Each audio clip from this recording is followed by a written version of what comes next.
For example, oranges contain vitamin C, and some types of fish give us vitamin D. Your body also needs protein to make it strong. Protein is found in meat, fish, eggs, milk, and some nuts and beans. Finally, your body needs fiber to help it get rid of waste. Fiber is found in fruit, vegetables, and cereals. It is sometimes called roughage. Even a balanced diet can make you ill if you do not prepare food properly before eating it.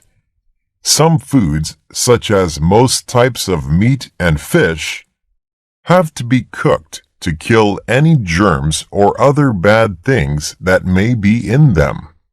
You can eat fruit and vegetables raw, but you must wash them first.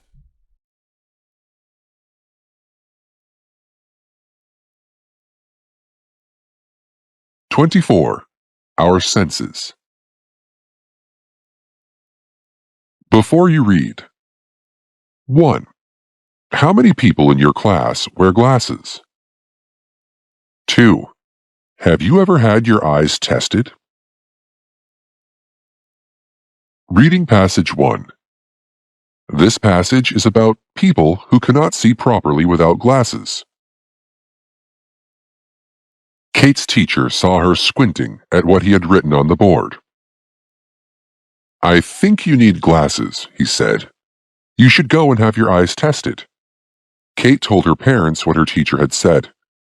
They made an appointment with the optician who looked after their eyes. Her father was long-sighted and wore glasses for reading. Her mother was very short-sighted, so she had to wear glasses all the time. The optician asked Kate to read the letters on a chart at the other end of the room. She managed to read the first 4 lines, but the next line was blurred. She could not make out all the letters on that line. You seem to be short-sighted like your mother, said the optician. But your eyesight is not as bad as hers. You only need glasses to see distant things more clearly. Kate chose a gold-colored metal frame for her new glasses. The optician fitted the frame with lenses of the right size and shape.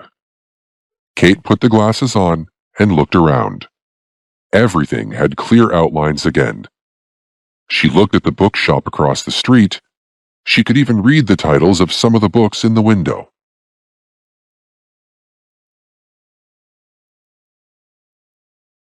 Reading passage 2. This passage is about a game that makes people use the senses of hearing, touch, taste, and smell. I played an interesting game at my friend's party yesterday. Each player had a scarf tied round their head over their eyes. They were then given 4 different objects. Because they could not see, they had to use their other senses to guess what these things were. The first object I was given felt like a slice of lemon. It was smooth on the top and bottom, and rough round the edge. However, when I licked it, it did not have the sour taste of a lemon. It had a sweet flavor, so I guessed that it was a slice of orange. And I was right. The second object was obviously a rubber ball from the shape and smell. The next was a nail. I could feel the head at one end and the point at the other. The last object was a tin that rattled when I shook it. I could tell from the sound that it contained many small hard things, but I didn't know what they were. Can I take the lid off? I asked. Yes, said my friend. I carefully removed the lid and took out one of the objects. It was a little round thing. I could feel a hole in the top and bottom. It is a tin of beads, I said. That is correct, said my friend.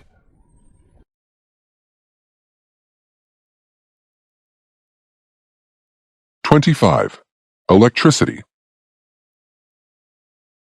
Before you read. 1. What things can you see around you that use electricity? 2. Do you know where the electricity in your home comes from? Reading passage 1. This passage tells you where electricity comes from and what it is used for. Electricity makes things, such as televisions and washing machines, work. These things are sometimes called electric appliances. Electricity usually comes from a power station. This is a large building where water is heated until it boils and turns into steam. The steam drives the machines that produce the electricity. Electricity can also be produced in other ways. Solar power uses energy from the sun. Wind power comes from the wind. Nuclear power is produced by a scientific process. The electricity comes to your home through wires. These cross the land either under the ground or high above it. Other wires inside your home take the electricity to sockets on the walls. There are also wires attached to most electric appliances. These wires have a plug at the end, with metal parts that fit into the socket. When you plug in the appliance, the electricity passes into the plug and along the wire. This makes the thing work when you switch it on. Some small electric appliances, such as torches and mobile phones, use batteries instead of wires and plugs.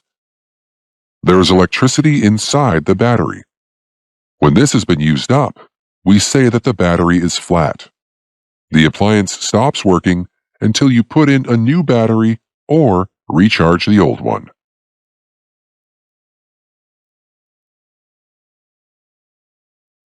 Reading passage 2.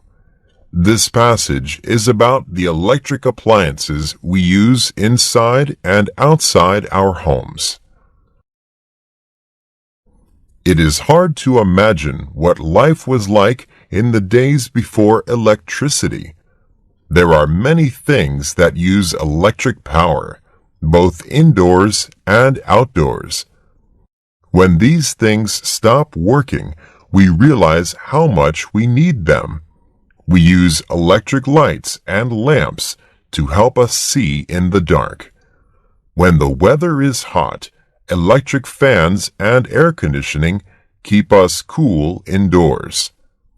If we feel cold, we can switch on an electric heater to warm us up. Electric appliances in the kitchen make life much easier there. Fridges and freezers keep food fresh for a long period of time. Before these were invented, food had to be covered with salt or sealed in containers to stop it from going rotten. People washed their dirty clothes by hand before they had washing machines. In the days before electric kettles, you had to boil water in a pot over the fire to make a cup of tea. Keeping the house clean also took longer in those days. Without a vacuum cleaner to suck up the dirt, people swept their floors with a broom. And they had no electric tools to help them with outdoor work, such as sawing wood or mowing grass. Finally, at the end of the day, they sometimes had time to sit down and relax. But they could not spend this time watching television or playing computer games.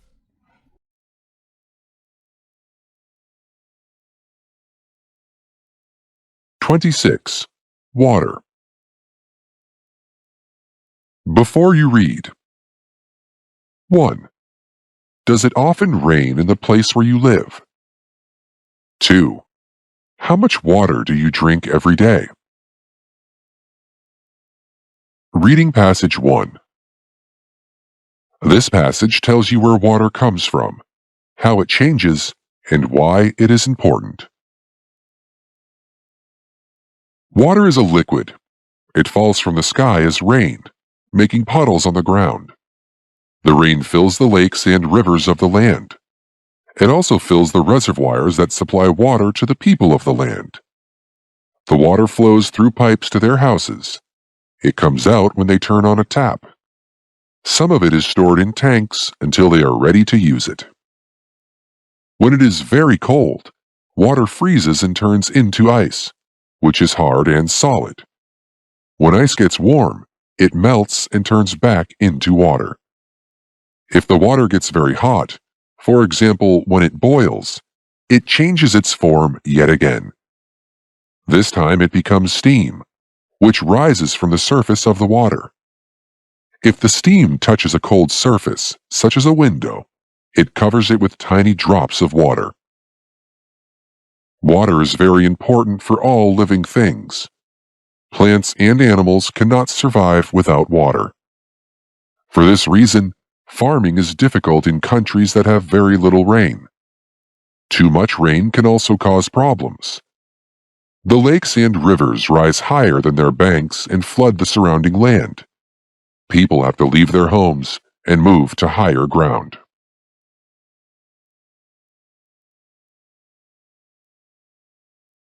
Reading Passage 2.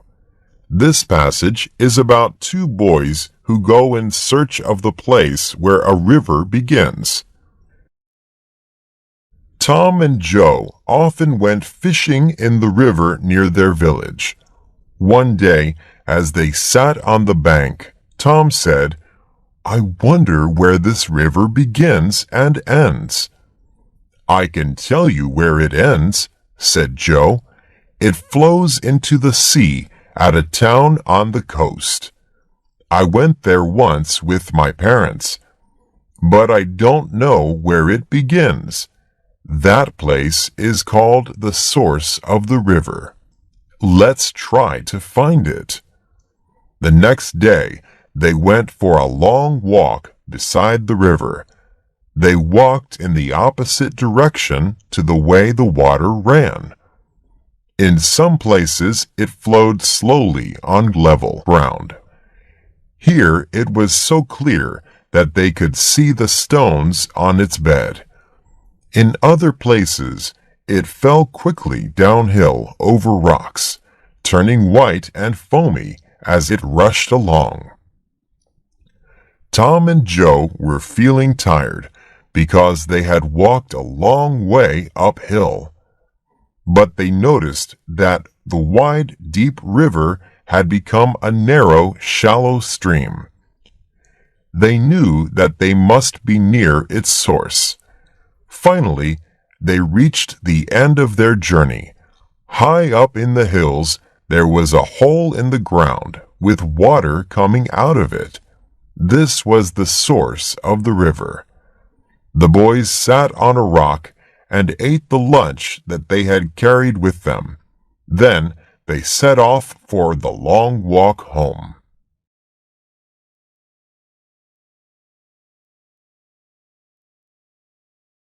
'27. The media. Before you read. 1. How often do you read a newspaper? 2. Would you like to be a journalist? Reading Passage 1. This passage is about a man who writes for a newspaper. It tells you what other people think about him and his work. Sam Scoop has been a journalist for 30 years. Everyone knows him, but no one likes him very much. They know that any conversation they have with him is likely to end up in the newspaper. However, they have to admit that he is good at his job. As soon as he hears of a newsworthy story, he is there on the scene. He is especially pleased when he finds out something that no one else has discovered. The police also have mixed feelings about Sam. Sometimes he actually helps them to solve a crime. He occasionally comes across a piece of evidence that they have missed. More often, however, he is nothing but a nuisance.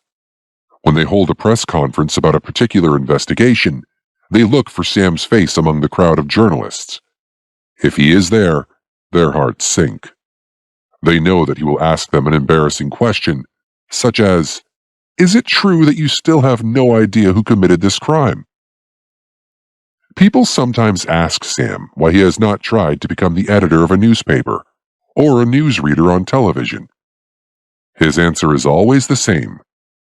"I like what I do," he says. "Why should I change?"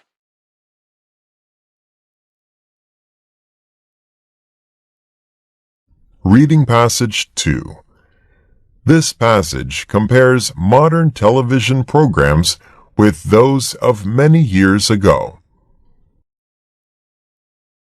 There is never anything worth watching on television these days, said my grandfather. When I was young, we only had 4 channels to choose from. However, nearly all the programs on these channels were good. There were comedy shows that were actually funny. There were documentaries that taught people useful things about the world around them. There were plays written by famous writers or based on famous novels. The celebrities who appeared on chat shows had interesting things to say. They were not just trying to advertise their latest book or film. Now, he continued, we have hundreds of different channels on satellite and cable television. And what do they offer us? A load of rubbish. There are reality TV shows about the boring lives of ordinary people. There are quiz shows with very large prizes and very easy questions. There are game shows on which people make fools of themselves. And modern drama series are nothing more than soap operas in disguise. If you don't want to watch any of the programs, I asked, why don't you get rid of your television set? I like to watch the news, replied my grandfather, so that I can see what is going on in the world. When it is over, I usually switch off the television and read a book instead.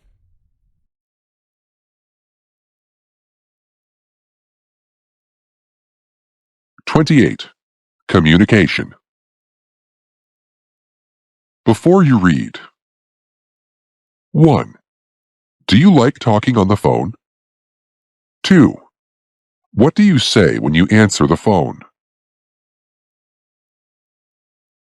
Reading Passage 1. This passage is about a man trying to make a phone call. Mr. Jones wanted to buy some parts to repair his car. He looked in the phone book and found the phone number of a company that sold what he wanted. The company also sold parts to repair other things, such as washing machines. So, Mr. Jones phoned the company and asked to be put through to the car parts department. "I'm sorry, that line is engaged," said the woman who answered the phone. "Do you want to hold the line?" "No, I will call back later," said Mr. Jones. After 10 minutes, he tried again. This time, he was able to speak to someone in the right department. But halfway through the conversation, he was cut off. His young son had tripped over the telephone wire and pulled it out of the socket. Mr. Jones plugged the phone back in and redialed. The line to the car parts department was engaged again. This time, he decided to hold the line, hoping that he would not have to wait too long. Another 10 minutes passed, and Mr. Jones became impatient. Then, a male voice at the other end of the line said, "How can I help you?" At last, Mr. Jones was able to order the parts he needed.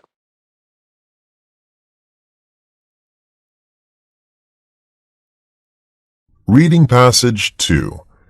This passage tells you what the word communicate means. It then describes various methods of doing this. When you communicate, You tell someone something in speech or writing. You then receive a message from that person showing that they have understood. People use language to communicate with each other. There are many different languages used in different parts of the world. Each language has words that stand for particular things, such as dog and table. Language also has words that are used to express ideas and feelings, such as believe and happy. There are various other means of communication. People who cannot hear, for example, may use sign language. This is a set of movements of the hands or arms that are used in place of spoken words. People who cannot see have no problem with speech, but they can only understand writing if it is printed in a special alphabet called Braille. This has patterns of dots that you can feel with your fingertips. People who are too far away to hear each other can have a conversation using the telephone, or they can send each other written messages in various ways. The traditional method is to write a letter. Nowadays, however, people often send emails or text messages by computer or mobile phone instead. These are much quicker. It can take several days or weeks for a letter to travel from one side of the world to the other, but an email or text message can take less than a minute.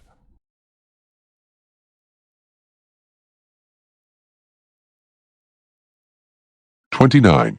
Protecting the planet. Before you read. 1. What things do you recycle? 2. How do you usually travel to school? Reading passage 1. This passage is about the things that people can do in their everyday lives to help protect the planet. Everybody can do something to help protect the planet. At home, you can recycle things made of paper, plastic, metal, or glass, such as cans and bottles. You can use the kitchen waste, such as fruit or vegetable peelings, to make fertilizer for the garden. This means that less rubbish is taken away and buried underground. It also means that few natural resources are used to make new things. When cans are recycled, people can use the metal to make cars and computers. New books can be printed on recycled paper. You can save electricity by switching off lights and other things when you are not using them. If everybody does this, there will be no need to build any more power stations. There are also many ways for you to save water. For example, do not leave the tap running while you clean your teeth. When you wash fruit or vegetables, do not throw the water away. Keep it for the plants in your garden in case it does not rain. Most people use their cars more often than they need to. This wastes fuel and pollutes the environment. It is also bad for the people themselves. Exercise is good for you. If you do not have far to go, walk or cycle instead of going by car. This will make you fit and healthy.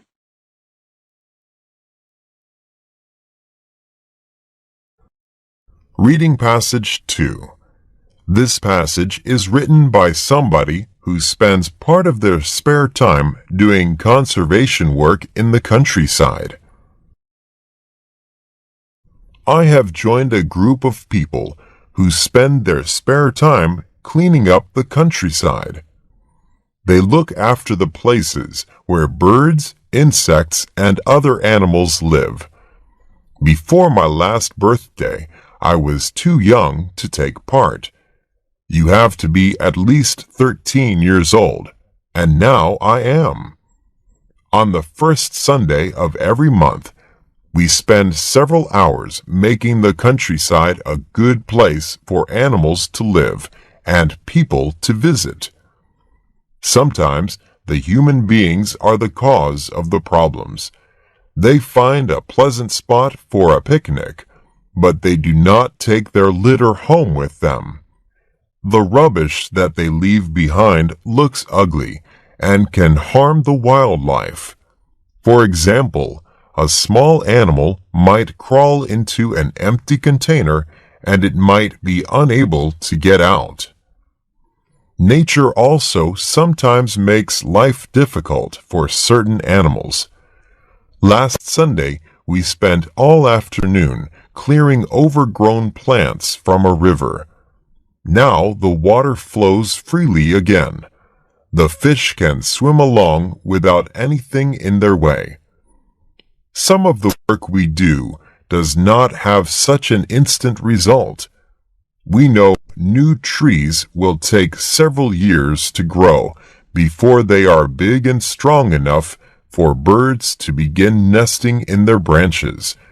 But it is satisfying to know that we are doing what we can to help.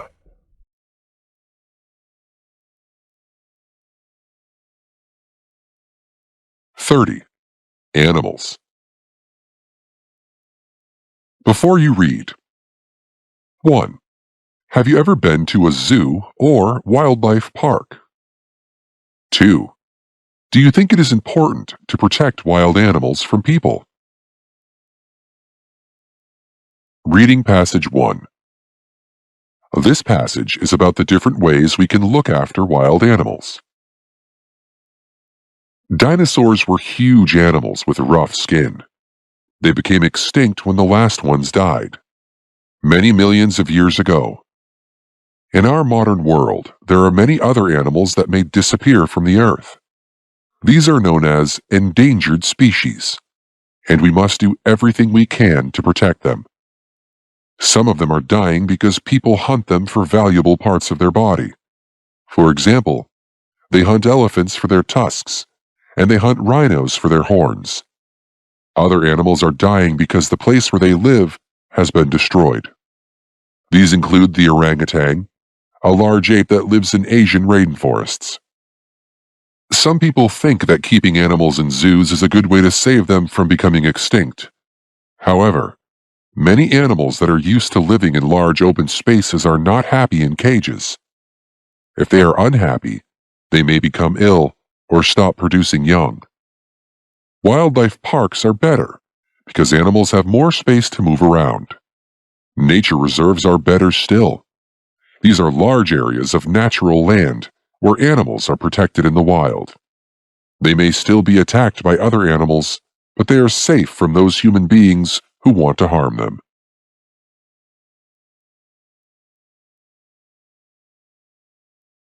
Reading Passage 2. This passage is about a dog that saves the life of its master. People say that a dog is man's best friend. In the case of Jack Scott and his dog Max, the saying is very true. Jack bought Max as a puppy after his wife died 10 years ago. Since then, Max has been his only companion. In the village where they live, they are rarely seen apart. One day last year, Jack took Max for a walk in the hills. He noticed an unusual plant growing halfway down a steep slope. As he climbed down to take a closer look, he fell and hit his head on a rock. Max ran down and licked his face, but he did not move. The dog ran straight back to the village, barking loudly. One of Jack's neighbors, Bill Jones, went out to see what was wrong. "Where's your master?" he asked. Max tugged Bill's trousers as if he was trying to pull him along. Then he let go and took a few steps along the road to the hills. He stopped, looked at Bill, and barked again. Bill knew that Max wanted him to follow him. They set off together, and Max led Bill to where his master lay. Bill called an ambulance, and a few hours later, Jack woke up in a hospital bed. He saw Bill at his bedside and thanked him for his help. "Don't thank me," said Bill. "It was Max who saved your life."